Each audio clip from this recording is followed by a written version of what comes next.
黑池峰水潭旁，白泽和李长寿各自端着一杯水酒，看着水面映出的画面，笑容一直未断。白先生此法当真比仙石探查要妙百倍啊！一点微末手段，不值一提啊，不值一提。白泽摆摆手，笑道：“倒是水神，灵娥后面的试炼，你可安排好了？”啊，我并未安排什么。这一次他出去，我想让他看看洪荒原本该是什么样子。我只是会引导他去一些地方，暗中做一些周全的护卫。万一灵娥遭遇到什么大罗高手，咱们离着太远，来不及出手该怎么办？这似乎不稳妥呀。啊，无法。此前我已经请大法师出手帮忙照看，在他脚下的指导人也应该足以应对非圣人弟子之敌了。白泽不由一阵无语，叹道：“哎呀，你这是让你师妹去历练，还是盼着她出去闯祸？”李长寿笑而不语。之前的那一头野猪妖倒是我也没有想到的。哦，白先生对炼气之道可有涉及？最近我一直在构想一种传递消息用的法器，但炼气理解不足，一直陷入了瓶颈。这个略懂啊，略懂。白泽在袖中拿出一只羽扇，轻轻摇晃，与李长寿一边看湖中的情形，一边探讨炼制乾坤法宝之事。李长寿此时自是一心多用，只不过暂停了天庭水神指导人的活动。又半日后，李长寿和白泽讨论声停住，齐齐盯着水中的画面。灵娥在一处热闹的房镇外徘徊许久，犹豫了一大阵儿，这才是迈步走了进去。李长寿的指导人军团顿时被逆五行大阵所阻。李长寿立刻选了一具金仙境的指导人，化作了一名老妪，驾云进入此地。因进入房镇之后，灵娥的侧感石瞬间变成了橙红色，灵娥也无法分辨其中是否有师兄的仙石。李长寿化作了老妪，与灵娥保持着不过100丈的距离，却并未被灵娥发现。李长寿低头看脸老妪指导人身上的侧感石，这浅紫色突出一个真实。身处热闹的阶段，灵娥的大眼顿时一阵放光，在各处摊位前东看看西瞅瞅，又不可避免地踏入了一些成衣法宝店。这个丫头花花世界迷人眼，也不知是否会影响到道心平稳。很快李长寿觉得自己是多虑了，就这么一件裙子就要300灵石。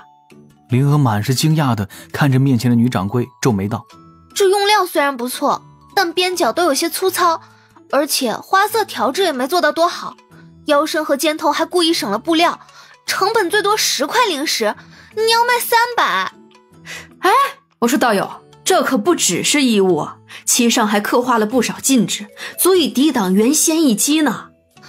你管这叫禁制？这怕是连最弱的元仙一招也能打透吧？这样，道友，我看你也是懂行之人，我报个合适的价格，30枚灵石，如何？灵娥明显犹豫了一下，一咬牙，25枚，成交。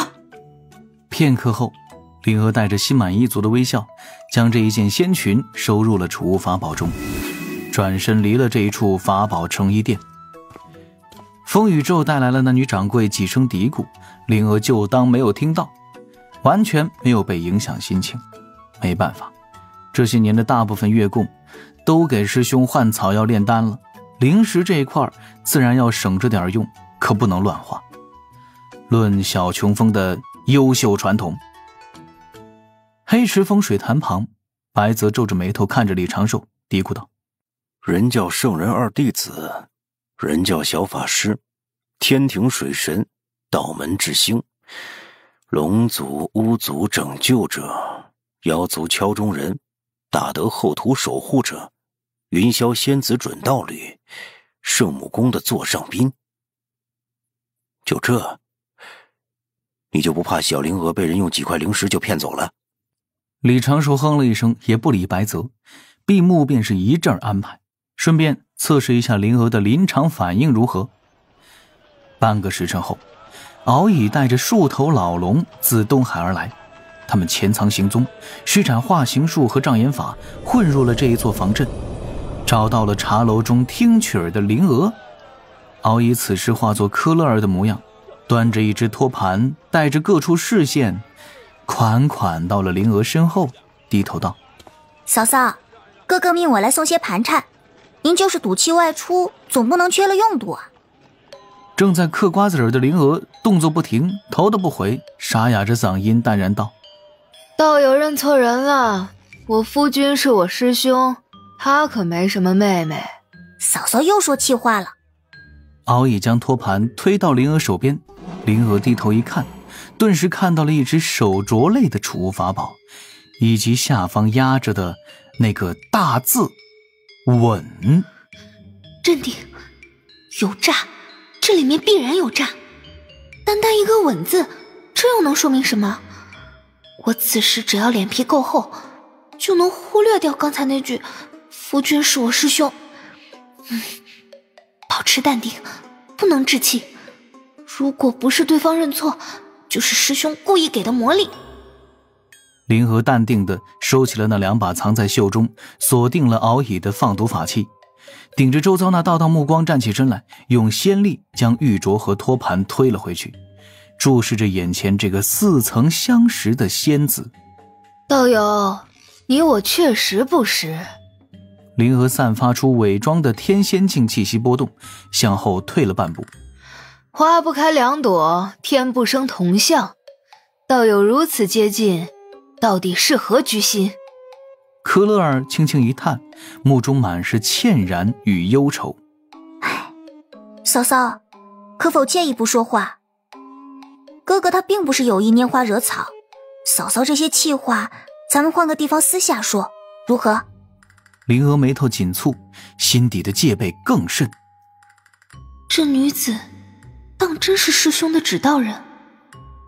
不对，没有指导人特有的气息以及虚假感，这应是个真实的生灵，且我此前绝对见到过。嫂嫂，请。科勒尔做了一个请的手势，传声道：我是奉长寿兄之命而来，知道教主哥哥这名号者应是不多的。教主哥哥忘记给你带上灵石，特意让我追来送些，顺便考教你警惕性如何？灵娥嫂嫂，你此时表现的已是不错，可以表现出一副窥破我伪装的表情了。敖乙泄题之事，可莫要跟教主哥哥提及。灵娥瞳孔一缩，表情却是保持不变，没有露出什么破绽，轻哼一声，甩着衣袖离开了此地。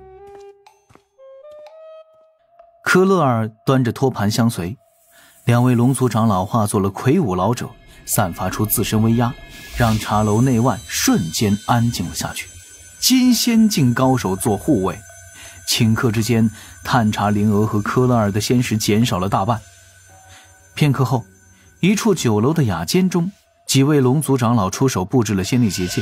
科勒尔将托盘放下，灵娥也一改此前的表情，笑道：有劳二太子殿下了。科勒尔眼前一亮，叹道：竟被嫂嫂认出来了。灵娥脸蛋儿微红：我不过是随口胡诌的，我跟师兄还没成婚，此事莫要告诉我家师兄，怪羞人的。科勒尔摇身一变，化作敖乙的少年模样，对灵娥做了一个道揖。既已被灵娥识破，那我就不多藏了。灵娥难得外出历练，可要去龙宫坐坐？不了，我外出历练，还有师兄给的任务要完成。灵娥轻轻摇头，表现的倒是落落大方，有几分从容的气度。稍后可否带我一同离开这座坊镇？经过刚才二殿下这般一闹，我当真是要被人盯上了。敖乙含笑点头，有几位老龙帮忙，这只是小事。黑池风水潭旁，李长寿和白泽对视一眼，白泽笑道：灵娥倒是厉害，竟能通过一点提示就推算出敖乙殿下的身份。李长寿摸着下巴沉吟几声，总觉得是敖乙这个家伙在放水呢。水神怎的就喜欢用这般恶意去揣度旁人？这倒不是恶意揣度，只是基于我对灵娥的了解所做出的合理推断。罢了，算他过关。毕竟是我此前失策，忘记给他多备一些零食。白泽大笑几声，与李长寿一同注视水潭之境。水潭画面所显，灵娥与敖乙几位龙族高手同时遁走，在东海之滨分别。灵娥换了一副妆容，戴上了薄薄的面具，施展土遁溜出数千里，在一处无人河谷中现身。他小心翼翼探查各处，在河边休息了一阵，泡了泡脚丫子，拿出了那只敖乙送来的玉镯。第一步，先检查该储物法宝是否有多余的禁制。第二步，将该储物法宝用仙力包裹，推出几丈远，先时尝试解开禁制。第三步，哇！灵娥轻呼一声，而后赶紧捂住嘴，大眼一忽闪，眼泪吧嗒吧嗒就落了下来。那一块块能把储物法宝填满的灵石。灵娥目中满是悲愤，银牙轻磨，不断地掰着手指。臭师兄，明明有这么多财宝，却让人家天天精打细算用灵石。水潭旁，白泽略显嫌弃地看了看李长寿，啧啧一笑，意味深长。李长寿淡然道：只是平日里没有在意罢了。他在山中也用不到这些，一应用度又没缺了。略懂略懂。不过灵娥接下来的表现倒是让李长寿颇感欣慰。他快到第一处历练之地时，又跑去了防阵中，这一次腰杆都硬挺了许多。在城中逛了半日，灵娥为师傅奇缘挑选了2件昂贵的仙宝，购置了大批布匹，又为自己接下来要去的试炼地做准备，买了大量的冲击丹，品阶较低但凡人可用的丹药。这般情形像极了某个新立小门派外出采购的长老。灵娥离开这一处防阵时，为了防备被人暗算，选择以假乱真的策略，将真身躲在古老版本指导人袖中。待指导人出了城中，本体悄然分离，指导人最终也未遭打劫，被灵娥埋在了防阵附近的山林中，以备后用。白泽看的是啧啧称奇，李长寿却是微微一笑。这一点有我当年的风范了。待灵娥驾云赶到了南州边界附近，李长寿开口问：白先生觉得如今人族与妖族可否共存？水神为何突然有此疑问？白泽摇着羽扇，笑着：除非天地间只剩下人族，妖族如何会灭绝？哪怕敌对，也是在共存罢了。天道的存在，当真是为了让天地更为安稳吗？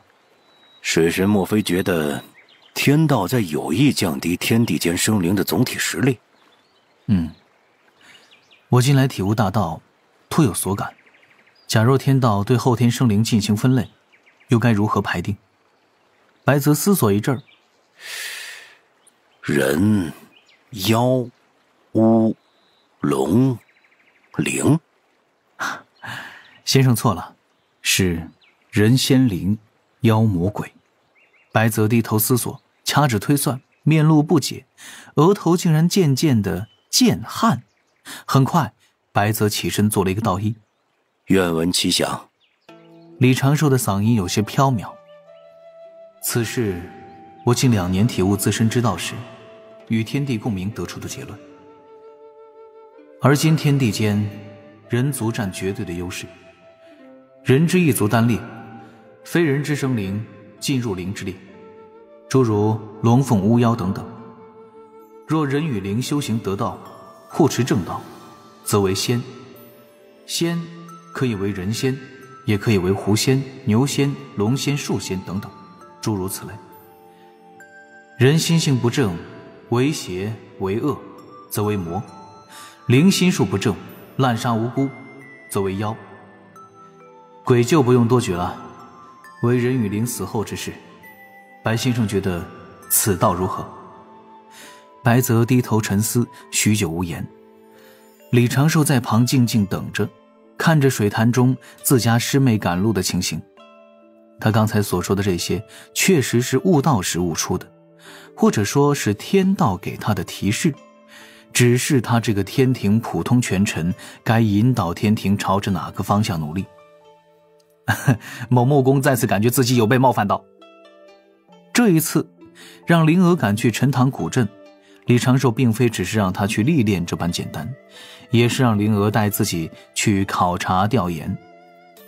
李长寿刚才的这一番话，其实是在定今后的天地规则，是为洪荒制定一套标准，从上古时代的阴影中完全脱离出来。